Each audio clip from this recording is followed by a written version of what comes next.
Aqui. Pronto, pronto. Agora estamos gravando. Então, como eu havia comentado aqui, a gente tem que sair daqui com o conceito de trabalho, né? Trabalho é uma forma que você tem de transferir energia para um corpo através de um processo mecânico. A gente tem várias formas de transferir energia para um corpo. Por exemplo, dando calor, por exemplo, dando energia elétrica. Só que quando você transfere energia por meio de um processo mecânico, ou seja, por meio de um movimento, essa energia vai ganhar o nome de trabalho. Tanto é verdade que trabalho é dado em joules, tá? Vamos também falar um pouquinho de trabalho, como é que eu calculo esse trabalho em duas circunstâncias, tá?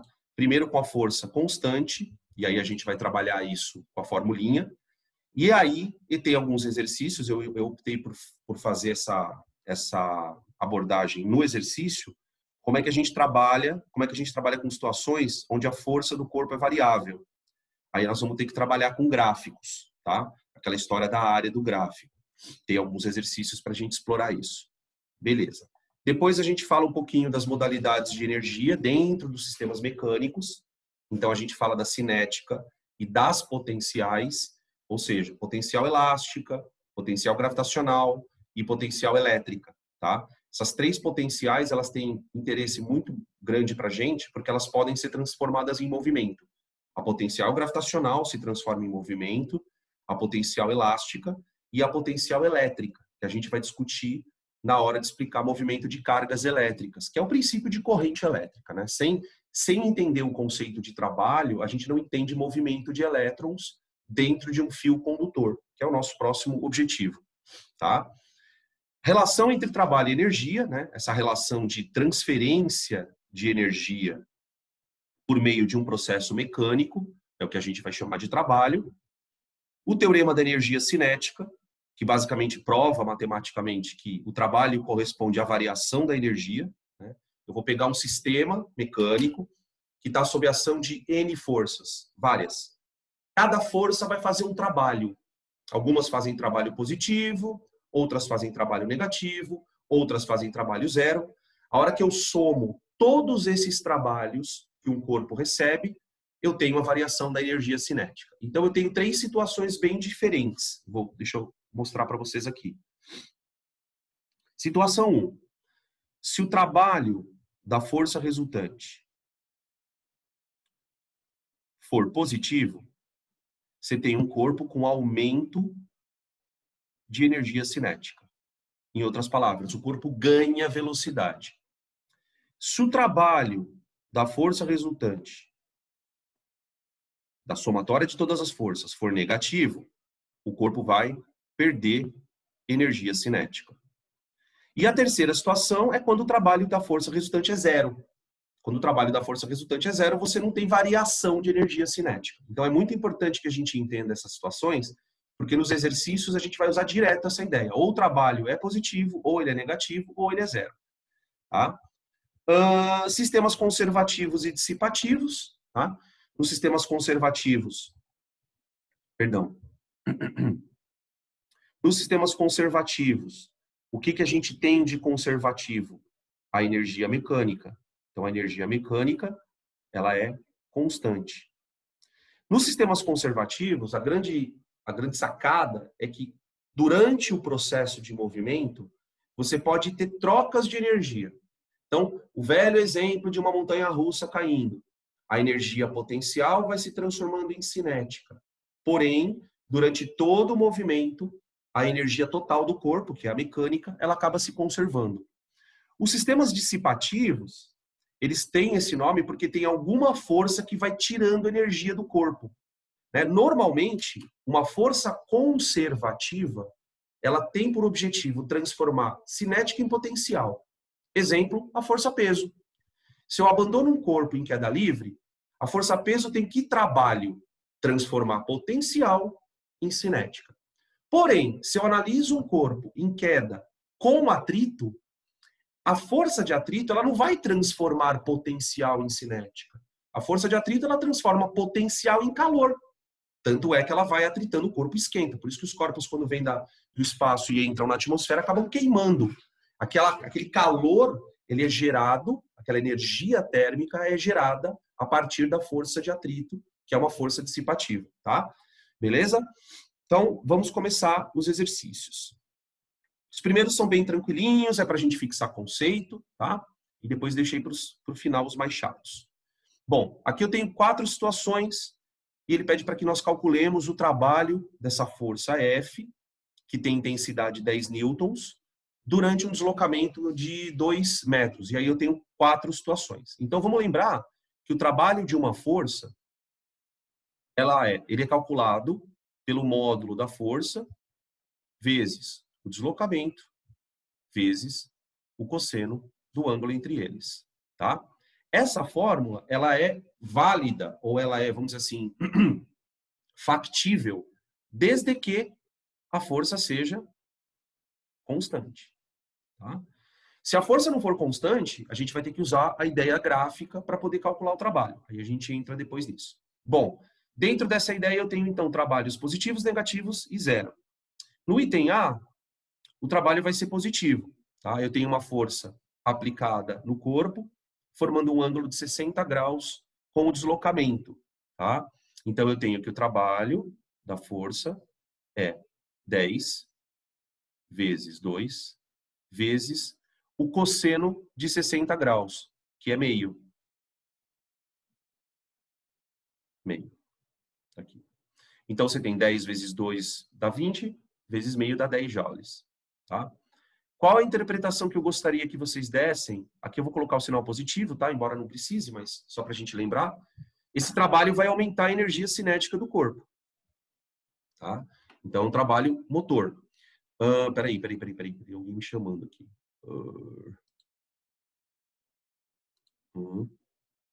Ah, tá, já foi. Já foi. Agora tá gravando, né? Deixa eu ver aqui. Tô com medo aqui. Agora tá gravando. Ok. Ó, eu queria comentar com vocês uma questão conceitual. Veja que a força é o agente que vai provocar a variação da energia cinética. Essa força ela tem módulo 10 newtons. Quando você multiplica a força pelo cosseno do ângulo, que aqui é zero, esse cosseno do ângulo ele é uma espécie de porcentagem da força que vai ser convertida em aumento de velocidade.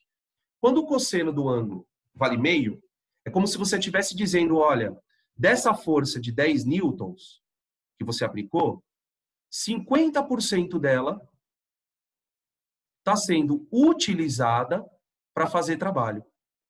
Faz trabalho. Ou seja, você está aproveitando apenas metade da força que você estava fazendo no corpo. Se a tua intenção era usar a força para aumentar a velocidade do corpo, você está usando só 50% dessa força, tá? No item B, a gente tem a situação de trabalho máximo, vamos dizer assim, né? Veja que eu tenho um corpo com a força e o deslocamento com a mesma direção e sentido. Então, nesse caso, eu teria que o trabalho da força é igual a força vezes deslocamento vezes... Aqui nós temos o ângulo de 0 graus. Aqui o ângulo de 0 graus, tá? O cosseno de 0 graus é 1. É o maior valor do cosseno. O maior valor possível para um cosseno, tá? E aí, então, eu tenho o máximo de trabalho possível. Tá? O que a gente então vai perceber é que, dependendo da angulação da força, você consegue aproveitá-la de maneira mais eficiente para fazer o trabalho ou de maneira menos eficiente, como é o caso do item A. Beleza? O caso do item C é o caso onde a força vai tirar energia cinética do corpo. Então, você tem um trabalho resistente. Então, eu tenho 10, força, vezes deslocamento 2, vezes o cosseno de 180 graus, que é menos 1. Tá? A gente vai perceber que o trabalho se torna resistente, então aqui dá menos 20 joules. A gente vai perceber que o trabalho se torna resistente toda vez que a força começa, de alguma forma, a agir contra o movimento. Tá? A partir de 90 graus, entre 90 e 180, você tem os ângulos cujas forças serão resistentes ao corpo. Então, por exemplo, esse é um bom exemplo para a gente trabalhar, né? Vamos colocar aqui, ó. Exemplo. O trabalho da força de atrito. Tá? A força de atrito ela é sempre contrária ao movimento.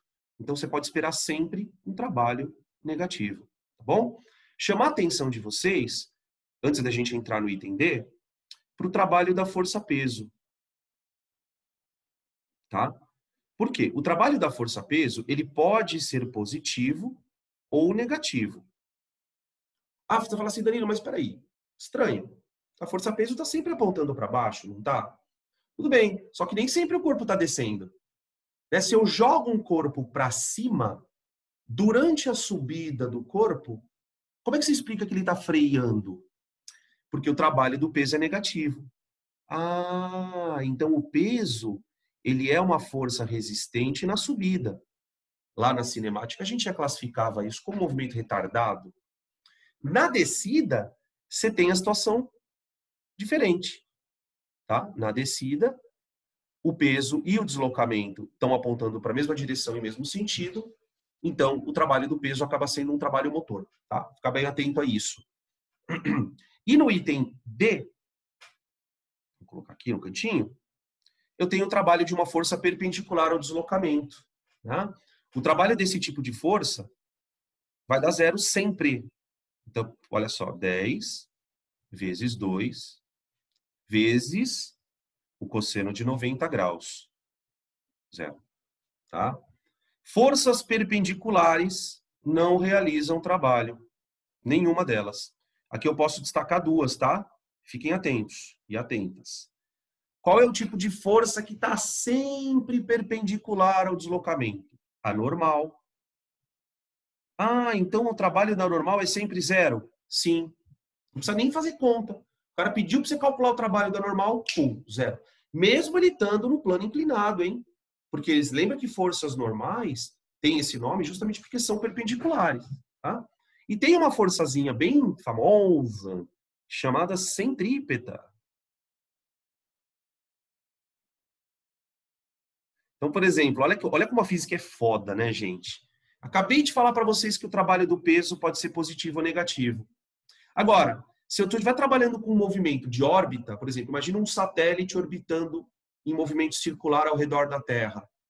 Nesse contexto, o peso está agindo como centrípeta. E aí ele não realiza trabalho, tá? Então tomem bastante cuidado com essas situações. Com trabalhos positivos, trabalhos negativos e trabalhos iguais a zero. Tudo bem? Tranquilo? Vou passar para o 2, qualquer coisa vocês chamem aí eu volto, tá? Aqui é um exercício justamente para a gente colocar essa ideia em prática, tá? Eu tenho lá um pequeno bloco de peso 8 newtons, se deslocando por uma mesa horizontal, passando da posição A para B, sob a ação de uma força de 10 newtons. Então, veja, eu tenho uma força peso de módulo 10, desculpa, de módulo 8, tenho uma força que está movimentando o corpo de módulo 10, e aí ele diz, coeficiente de atrito dinâmico, já que o corpo está em movimento, eu estou usando o coeficiente de atrito dinâmico, entre o bloco e a mesa vale 0,5. Determine os trabalhos das forças F, FAT, peso e normal. Tá? Isso durante um deslocamento de 1,5 metros. Bom, vamos começar pela mais fácil. Ou melhor, pelas mais fáceis. Eu tenho aqui duas forças que não realizam o trabalho, que são justamente as forças que estão perpendiculares ao deslocamento. O deslocamento está no eixo X. Eu tenho a força normal, que é perpendicular ao deslocamento, e tenho a força peso, que também é perpendicular ao deslocamento. Então, eu já começo o meu problema dizendo que o trabalho da normal é igual ao trabalho do peso, que é igual a zero, pois normal e peso são perpendiculares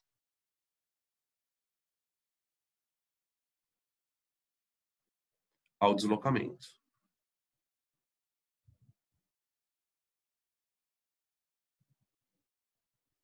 Pronto. Próximo passo agora é calcular o trabalho da força. Como essa força é constante, então o trabalho da força vai ser a força vezes o deslocamento vezes o cosseno de 0 graus. Isso aqui dá. A força é 10, o deslocamento é 1,5 e o cosseno de 0 é 1.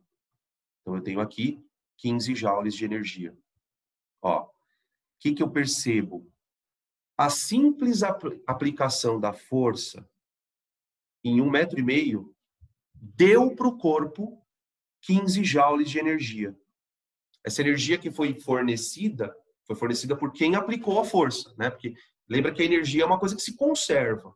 Então, se o corpo está recebendo 15 joules mediante essa força, é porque tem alguém, um operador externo, que está aplicando essa força e está gastando essa energia para o corpo. Tá? É muito louco isso. Aí o trabalho do FAT. Para eu calcular o trabalho do FAT, eu preciso primeiro achar o FAT. Né? Então, o FAT... Professor, Pode falar, Maria. antes de continuar, eu me perdi aqui. Por que que o cosseno do ângulo é 1? Porque o ângulo é de 0 graus.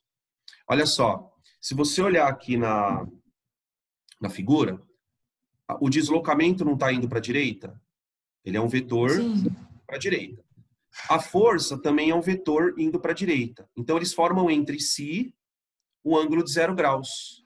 Aqui, ó. Ah, tá. Porque essa força é a única força resultante, né? Como é que é? Porque essa força é a única força resultante. Devagar. Olha só. O que a gente está fazendo aqui é calculando o trabalho força por força.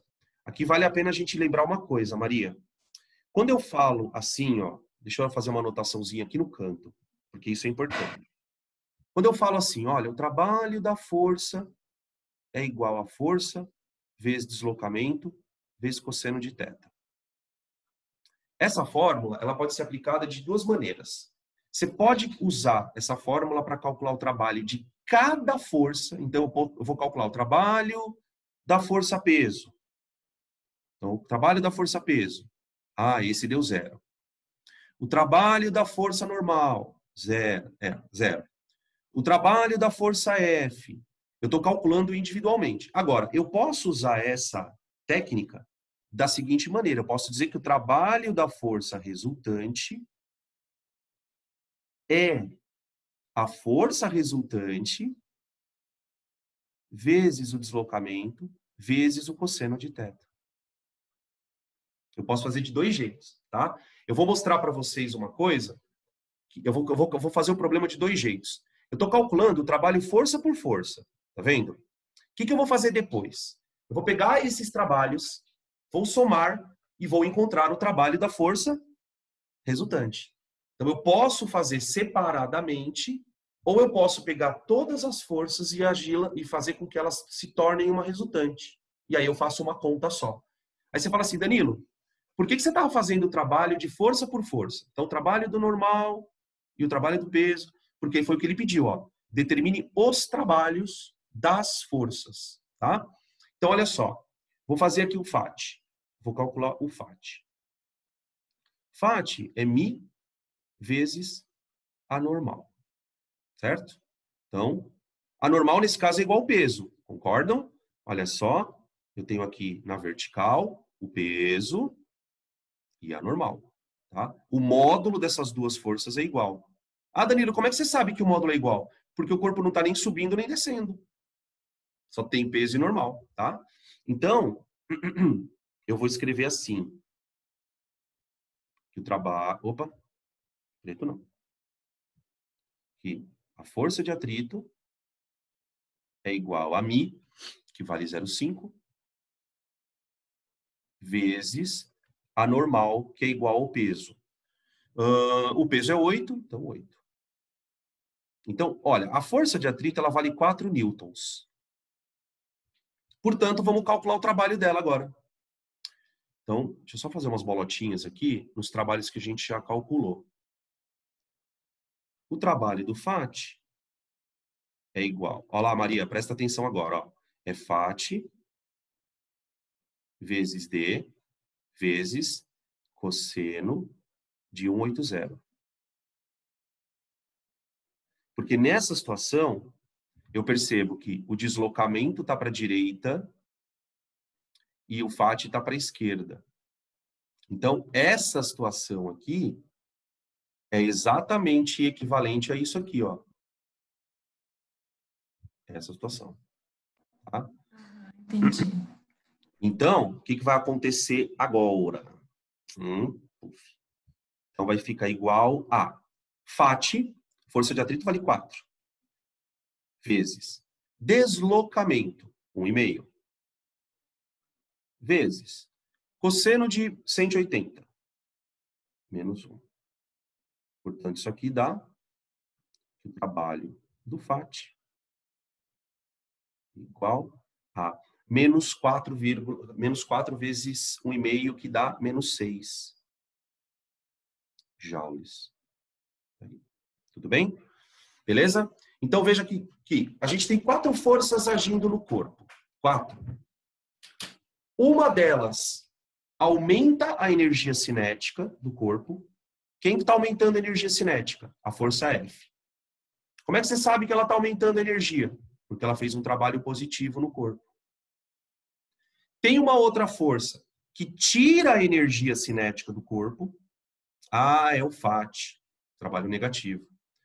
E tem 2 forças que não fazem nada com a energia cinética. Tudo bem? Eu posso fazer o seguinte, o exercício acabou aqui, tá? O exercício acabou aqui. Só que eu quero que vocês reflitam sobre uma coisa. Eu posso fazer o seguinte aqui, ó. Opa. Puta, apaguei tudo. Eu posso fazer o seguinte. Peraí.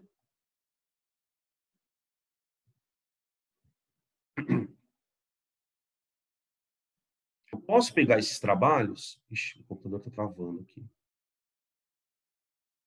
Eu posso pegar o trabalho da força mais o trabalho do FAT mais o trabalho do peso mais o trabalho da normal e calcular um trabalhão. Esse trabalhão é o trabalho da força resultante. Tá? O trabalho da força resultante é igual a o trabalho da força normal, da força que era 15, menos 6, mais 0, mais 0. Pronto. Quando eu somo os trabalhos, eu sei exatamente o que aconteceu com o corpo. Se ele acelerou ou se ele freou. Veja que quando eu faço a soma dos trabalhos, eu tenho 9 joules. Quer dizer, o saldo de energia que esse corpo recebeu é 9 joules. Tudo bem? Agora, olha que coisa curiosa.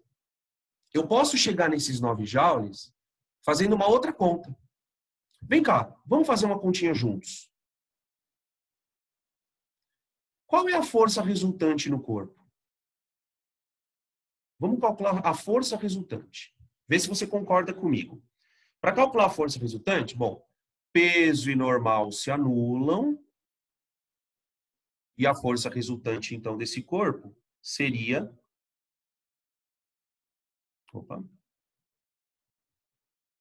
F menos FAT. Quanto que dá essa conta? F menos FAT. Bom, a força F vale 10. A força de atrito valia 4. Então, isso aqui vale 10. Isso aqui vale 4. Então, isso aqui dá 6 newtons. Tudo bem? Agora, olha o que eu vou fazer. Eu vou calcular o trabalho da força resultante diferentemente do que eu fiz aqui em cima. Aqui em cima, como é que eu cheguei no trabalho da resultante? Eu fui somando os trabalhinhos. Certo? Agora eu vou fazer o seguinte, eu vou calcular o trabalho da força resultante pela força resultante vezes o deslocamento, vezes o deslocamento,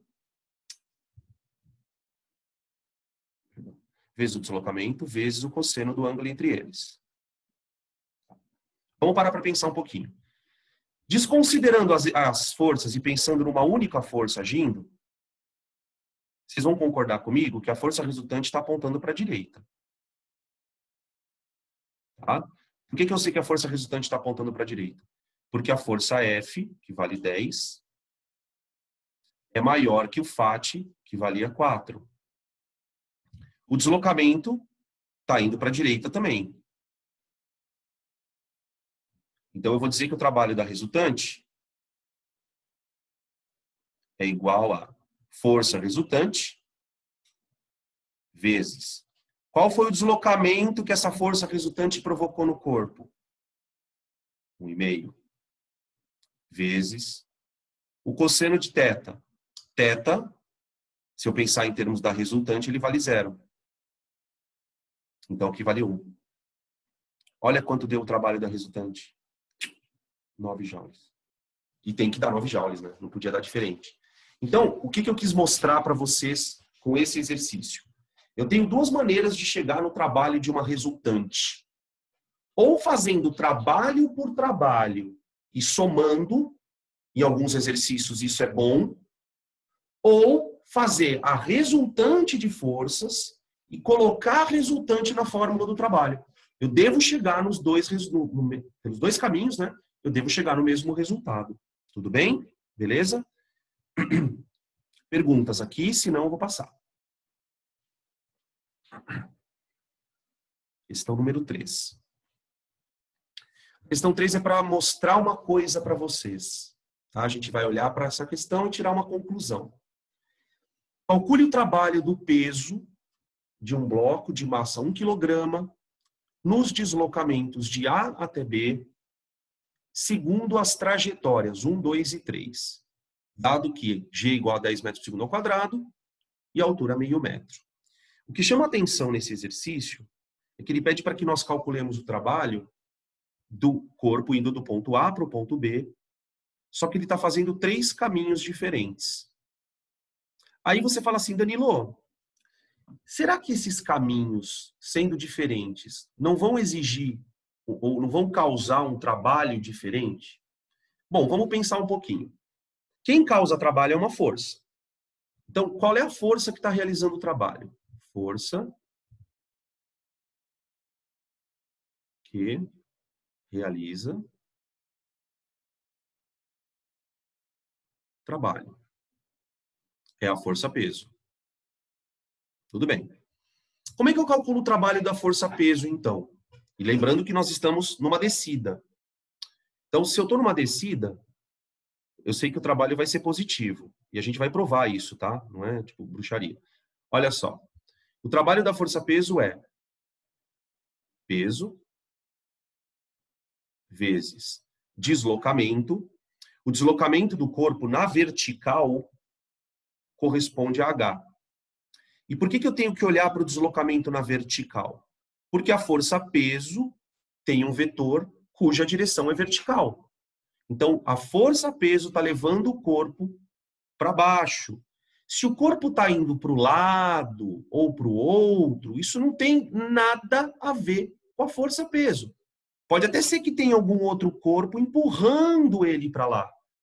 Até alguma outra coisa. Essa outra coisa até pode fazer um trabalho também. Mas ele pediu o trabalho só do peso e não de outras coisas. Então eu não vou me preocupar se o corpo está indo muito para o lado ou está indo depois um pouquinho para o lado. Isso não tem a mínima importância.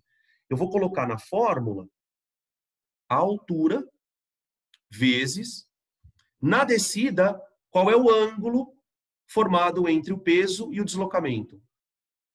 0 graus. Então aqui eu coloco o cosseno de 0 graus. Tá? Beleza? Então, uma coisa que já fica clara. O trabalho entre dois pontos não vai depender do percurso. É isso que a gente precisa guardar de informação, tá? Não importa qual é o percurso que você faça.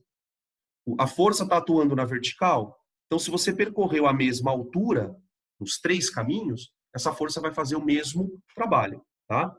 Então, vou colocar aqui, ó. Peraí.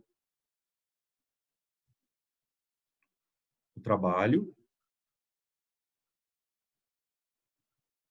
não depende do percurso.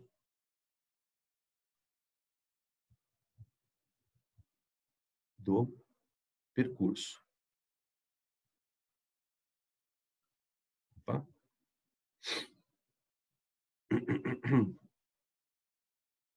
Não depende do percurso. Ponto. Apenas dos pontos inicial e final. Tá? Tanto gente, a gente tem várias grandezas na física e na química que dependem só do início e do fim. Delta H, delta θ, delta S. Tudo que é delta, pode perceber, depende apenas do final e do inicial.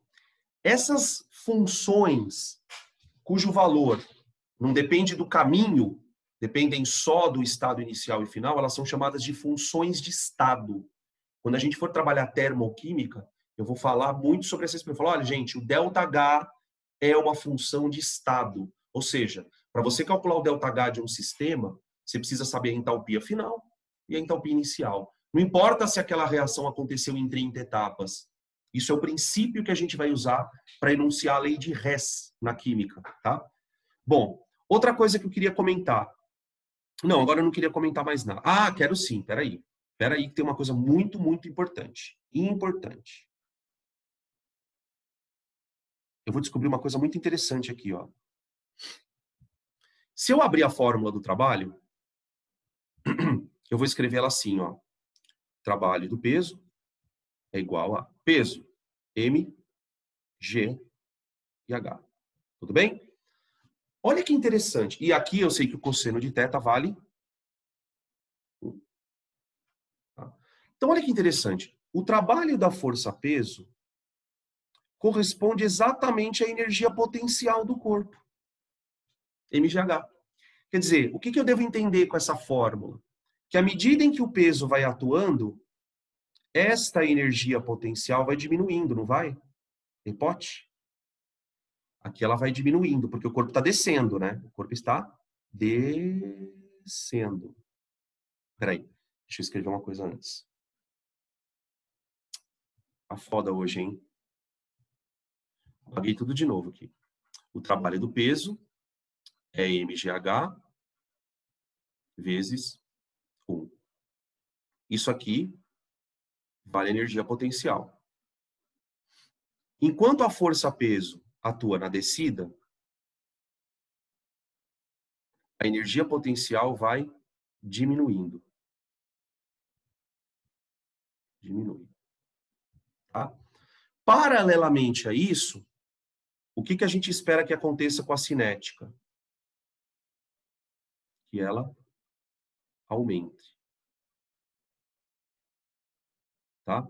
Então, quando a gente fala, por exemplo, que a força-peso é uma força conservativa, é porque ela faz simplesmente tirar potencial e transformar em cinética. Então, quer dizer, aquilo que o corpo perde de potencial, ele ganha de cinética. Isso na descida. Se a gente estivesse analisando uma subida, seria tudo ao contrário. O corpo ganha potencial, na hora que você arremessa o corpo para cima, ele fica sob a ação do peso, ele vai ganhando potencial e vai diminuindo a cinética. Tudo bem? Beleza, pessoal? Agora vamos fazer a conta, que é o que ele pediu. Trabalho do peso igual, aí é tranquilo, M vezes G, que é 10, vezes H, que é meio. Ponto. Então, na descida, o trabalho do peso é 5 joules positivos. Certo? Então, quer dizer, o trabalho do peso aumentou a energia cinética do corpo em 5 joules. Ele tirou o potencial, tirou 5 joules de potencial e ganhou-se e deu 5 joules para a cinética. Tá bom? Peraí. Beleza. Questão número 4 e 5. Nas questões 4 e 5, a situação é um problema de balística, que a gente vai resolver, na verdade, não por balística, mas por energia. Tá? Ele fala assim pra gente.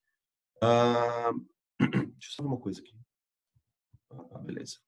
Tem 2 slides, então eu separei aqui 4. Uma pequena esfera de peso 1 newton é lançada obliquamente do ponto A, solo horizontal, com velocidade V0. A altura máxima atingida pelo corpo é 2,4 metros. O ponto B encontra-se a uma altura H sobre 2 do solo. Calcule o trabalho realizado pelo peso no deslocamento de A para B. Tá? Então, veja só. O peso, ele está atuando para baixo. É um vetor sempre vertical para baixo. O deslocamento é vertical, porém, para cima. Tá? Lembra que a gente analisou, a gente já discutia isso nas aulas de balística, né? Que os movimentos no eixo X e Y, eles são independentes. Então, se o peso está atuando no eixo Y, eu devo me preocupar apenas com o deslocamento nesse eixo.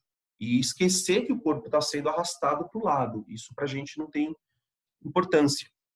Então, o trabalho do peso aqui é peso vezes altura, vezes, como a gente tem ângulo de 180 graus,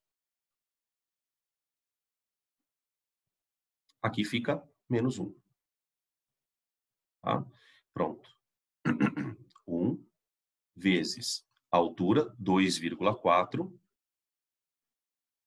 vezes menos 1. Então, o trabalho do peso é menos 2,4 joules. Tá? Uma coisa que você pode meio que decorar, porque isso de repente ajuda você a fazer questões mais rápido, né? Toda vez que você obtiver um trabalho de peso negativo, você pode ter certeza, esse cara está subindo, tá? Então, ó, trabalho de peso negativo, o corpo está subindo. Tá? Se ele está subindo, ele aumenta EPOT. E diminui cinética. Tá? Beleza? Isso para o item A. Aliás, para o exercício número 4. Para o exercício 5,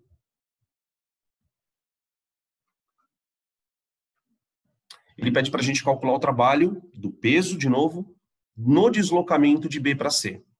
Tá? Então, ele chegou no ponto máximo. Vamos lembrar que aqui no ponto máximo ele tem uma velocidade, ele não está parado, tá?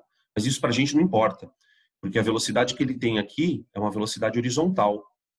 Aí ele vai começar a cair. Do ponto B até o ponto C, ele andou metade da altura. Isso pensando no eixo Y.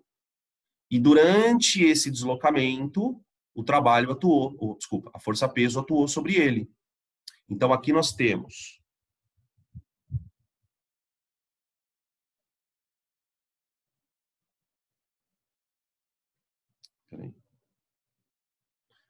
o peso para baixo, o deslocamento para baixo. Quanto vale esse deslocamento, né, no eixo Y? 1,2 metros. Metade da altura. Tá? Então, o trabalho do peso fica mgh, só que positivo. Porque o ângulo entre o peso e o deslocamento é 0. Tá?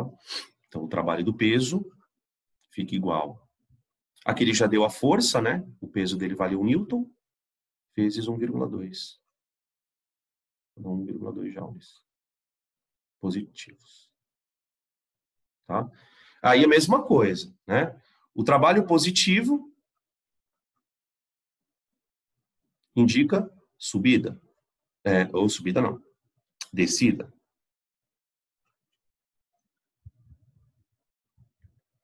Descida. Toda vez que o corpo está descendo, ele está perdendo potencial e ganhando cinética. Tá bom? Beleza. E para encerrar esses dois itens, eu queria fazer uma outra reflexão com vocês. Todo mundo aqui imagina... Peraí. Calma.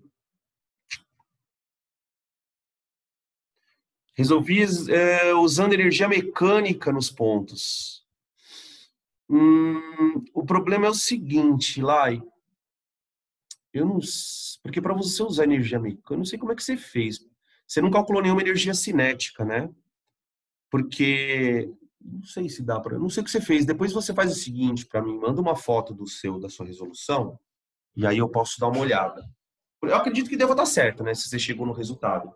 Mas às vezes a gente chega no resultado por umas coisas meio estranhas, tá? Então depois manda uma fotinho para mim, no privado mesmo, no meu WhatsApp, e aí eu dou uma analisada para ver o que você fez, tá bom? Mas acredito que se você chegou nos valores, deve estar de boa na lagoa, tá bom? É o seguinte, galera, eu queria mostrar para vocês uma situação que vai ser útil para a gente lá na frente, tá? Olha só, no exercício 4, peraí, no exercício 4, ele estava subindo. E no exercício 5, ele está descendo.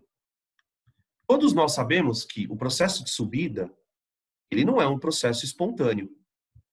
Para que o corpo suba, alguém tem que empurrar ele, senão ele não sobe sozinho. Então isso aqui é não espontâneo.